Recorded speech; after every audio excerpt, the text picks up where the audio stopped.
पान डिफरेंट तकरीबन 20 किस्म के पान हैं। ये देखें सिलाजी स्पेशल पान, स्पेशल स्वीट पान है, स्वीट पान, चॉकलेट पान, मैंगो पान, पाइनएप्पल पान, खुशबू पान, सादा खुशबू, राजा साहब, फिर वो फायर वाला पान है क्लोव फायर। बाकी वो दूसरे हैं, दूसरे हर किस्म के पान हैं। बाकी ये थोड़े बांग्लादेशी पान हैं जो लोग, मोमो दरदा पान, हकीमपुरी पान, क्योंकि इधर बंगाली लोग भी काफ़ी हैं ना ज़्यादा इधर। जो है ना स्पेशल स्वीट सलाजीत और स्वीट पान ये वाला जाता है, और खुशबू वाला भी जाता है क्योंकि वो कम थोड़ा होता है ना, ज़्यादा स्वीट नहीं होता। लाहौरी पान शॉप गैंगसिल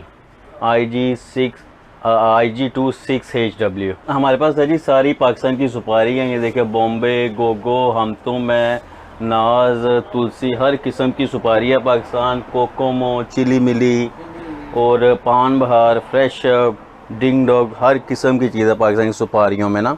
उसके अलावा ये क्रिस्प हैं पाकिस्तानी, हमारे पास लेज़ हैं, सलांटी है, वेवी है, और ड्रिंक्स हैं पाकिस्तानी, स्टिंग है, पकोला, उसके बाद रानी है। तकरीबन हर प्रोडक्ट है पाकिस्तान की ना। पान डिफरेंट तकरीबन 20 किस्म के पान हैं। ये देखें सिलाजी स्पेशल पान, स्पेशल स्वीट पान है, स्वीट पान, चॉकलेट पान, मैंगो पान, पाइनएप्पल पान, खुशबू पान, सादा खुशबू, राजा साहब,